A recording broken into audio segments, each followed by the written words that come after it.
دین اسلام کی بڑی خصوصیت ہے، اس میں ہر چیز سند سے ثابت ہے، اور اسی لیے آج کا نوجوان طبقہ، خاص طریقے پر آج کا پڑھا لکھا طبقہ، بہت سارے علماء کرام سے جو یہ بیان کیا کرتے ہیں کہ ہم نے بزرگوں سے سنا ہے اور اس طرح کی باتیں ہم نے سنی ہیں۔ ایک کتاب ہے جس کے اندر ایک حدیث مذکور ہوئی ہے، اور اکثر جس کا بہت ساری مساجد کے اندر جس کا تذکرہ کیا جاتا ہے، جو کتاب پڑھ کے سنائی جاتی ہے اور جسے بہت زیادہ بیان کیا جاتا ہے، بہت ساری تباہی روایتیں اس کے اندر مذکور ہیں، اور مشتر نمونہ اصل والے کے طور پر میں ایک بات بیان کروں، اس میں ہے کہ جس آدمی سے ایک وقت کی نماز قضا ہو گئی، آدمی نماز پڑھتا ہے، نمازی ہے، اتفاقاً اس کی کوئی نماز قضا ہو گئی تو اس کو یہ سزا ملے گی کہ وہ اتنے اقبا تک جہنم میں جلایا جائے گا، اور ایک خطبہ اتنے 100 سال کا ہوتا ہے۔ اس میں کتاب لکھنے والے نے لکھا، اللہ کو معاف کرے، انہوں نے لکھا کہ یہ حدیث مجھے حدیث کی مشہور کتابوں میں سے کسی کتاب میں یہ روایت مجھ کو نہیں ملی، البتہ میں نے اپنے ایک استاد سے سنا تھا، وہ ذکر کیا کرتے تھے کہ یہ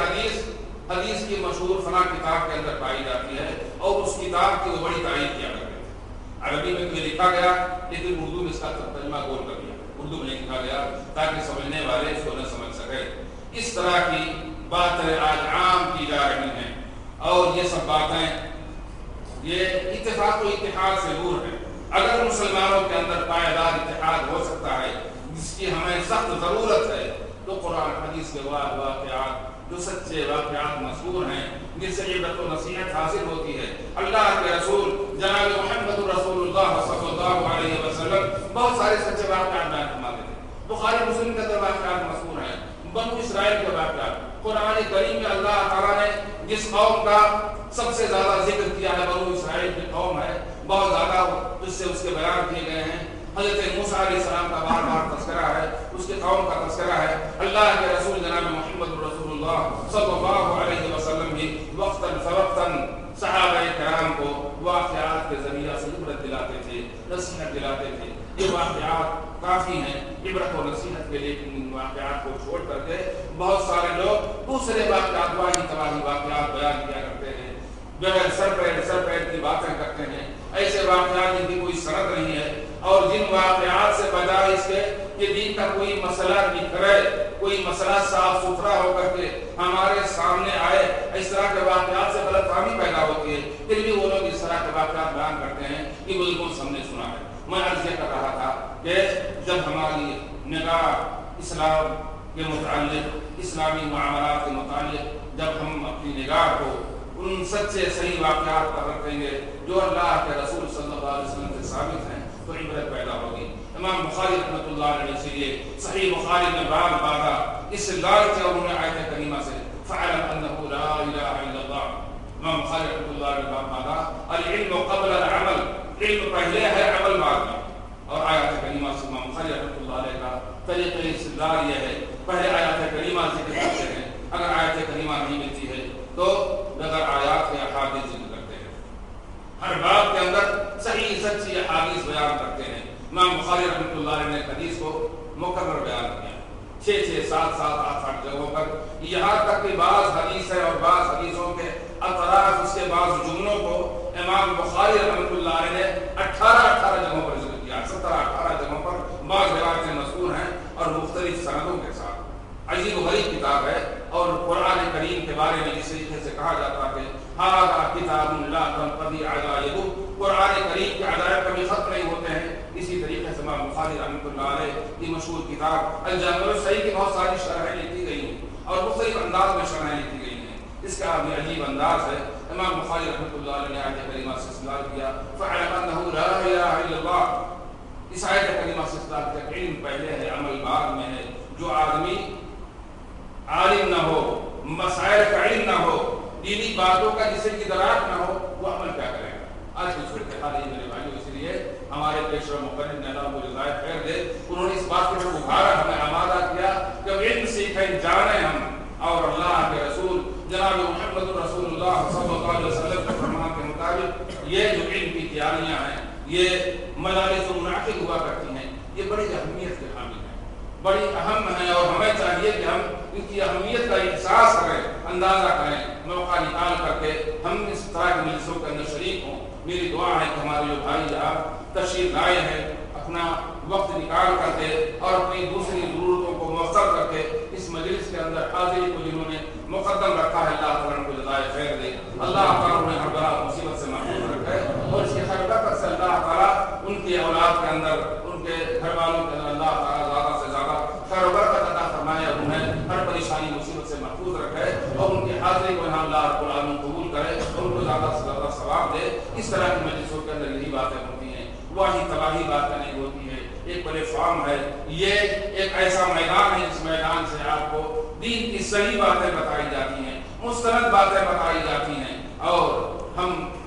اپنے یہاں جو پروگرام کیا کرتے ہیں ان میں اس بات کی عام اجازت ہوتی ہے کہ کسی شخص کو کوئی بات کٹ گئے تو دوران تقریر پوچھ سکتا ہے رکا دے کر کے لکھ کر کے، یا بعد میں پوچھ سکتا ہے، اپنی تشریح کر سکتا ہے، کسی بات کا حوالہ کر سکتا ہے۔ وہ اگر بروقت ہمارا یاد نہیں مقرر تو بعد میں وہ حوالہ اس کو پیش کیا جائے گا، بتایا جائے گا، اور یہاں عام اجازت ہوتی ہے اس بات کی کہ وہ پوچھ کر کے اپنی تشریح کر سکے۔ ان حضرات کی طرح سے نہیں کہ ہم پوچھ نہیں سکتے اور ہم زیادہ گریز نہیں کر سکتے ہیں۔ آج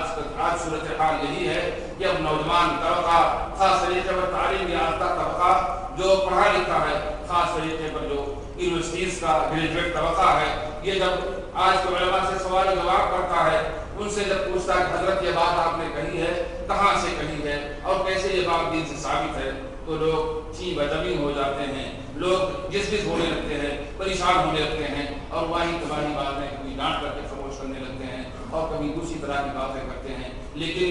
آج جب علم پھیل چکا ہے اور پوری دنیا سمٹ گئی ہے تو آج اس طرح کی باتوں کے ذریعہ سے لوگوں کو خاموش کرنا آسان نہیں ہے۔ اللہ کے رسول جناب محمد الرسول اللہ صلی اللہ علیہ وسلم نے ایک واقعہ بیان کیا جو میں آپ سے اس لیے ذکر کر رہا ہوں کہ جن لوگوں کے متعلق یہ واقعہ بیان کیا گیا ان کی نگاہ میں، ان کے ذہن و دماغ میں یہ بات پیوست ہو چکی تھی کہ اللہ تعالیٰ کے یہاں ہمیں اپنے اعمال کا بدلہ دیا جائے گا، اس لیے وہ اپنا ہر قدم کھود کر رکھتے تھے۔ اللہ کے رسول صلی اللہ علیہ وسلم نے بیان کیا، صحیح مسلم کا واقعہ، اللہ کے رسول نے بیان فرمایا ایک شخص نے اپنی زمین فروخت کی، کاشت کی زمین، زراعت کی زمین، دو دی جانے والی زمین فروخت کی،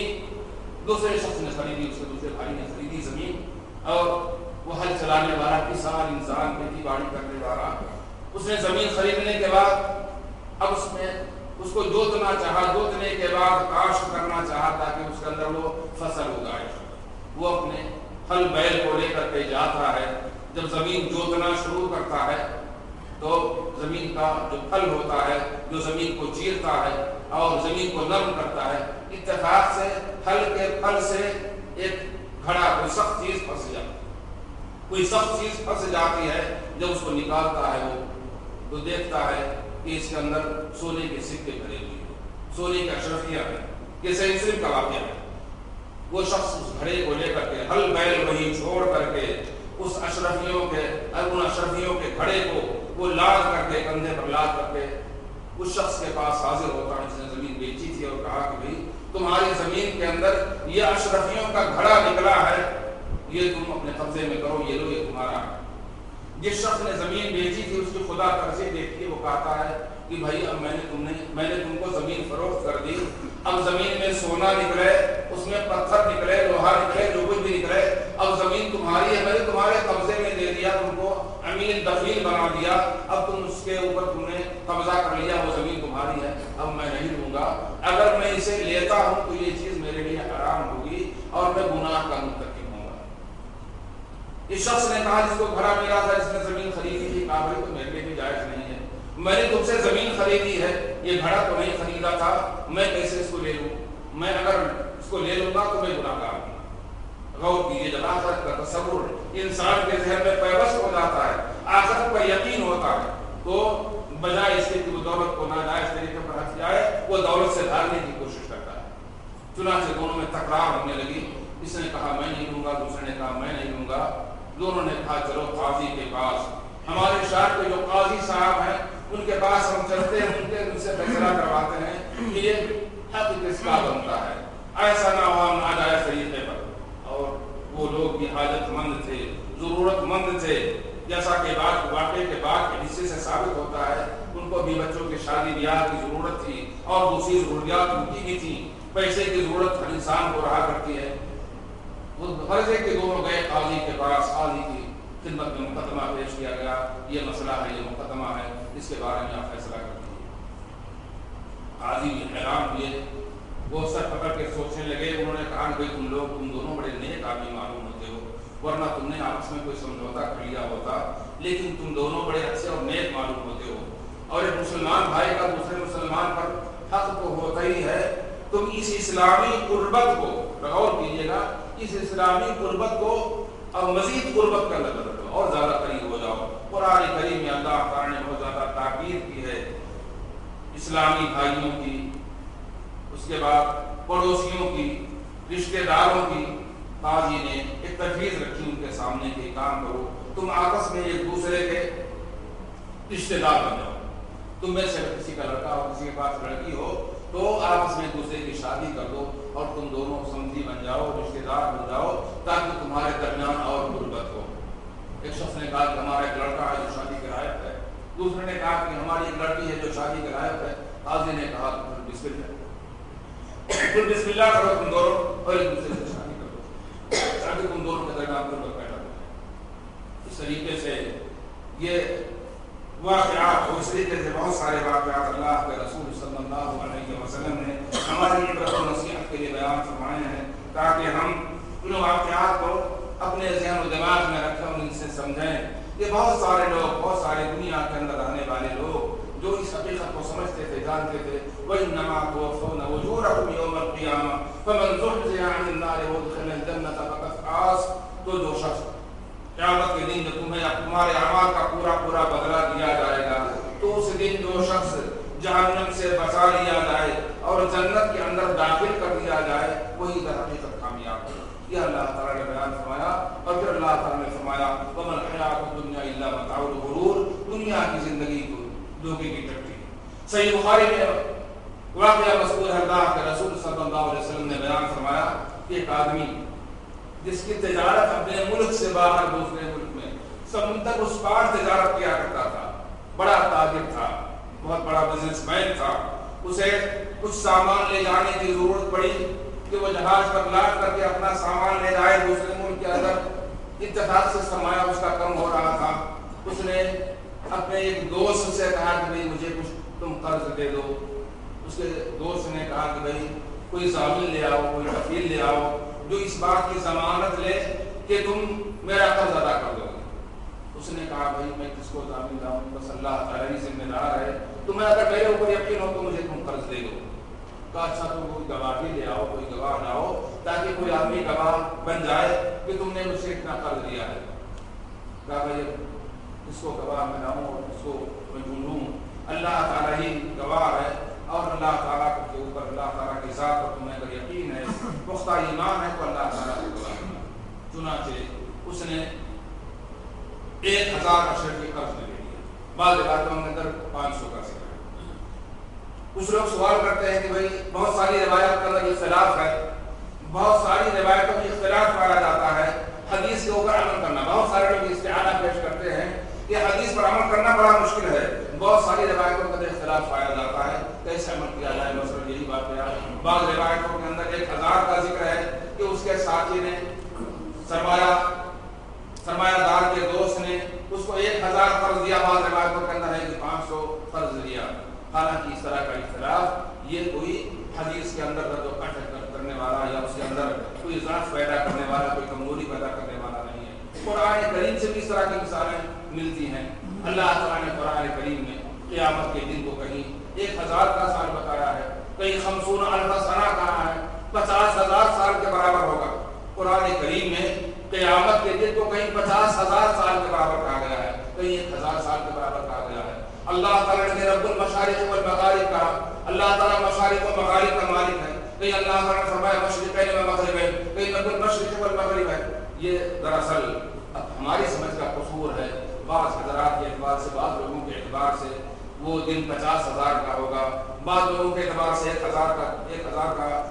برس کا دن ہوگا. اور اسی طریقے سے سورج کا طلوع اور غروب یہ مختلف ہوا کرتا ہے, مشرق اور مغرب یہ بدلتا رہتا ہے. اس اعتبار سے اللہ تعالیٰ نے کہیں جاڑے اور گرمی کا مشرق کہا، کہیں ان دونوں کی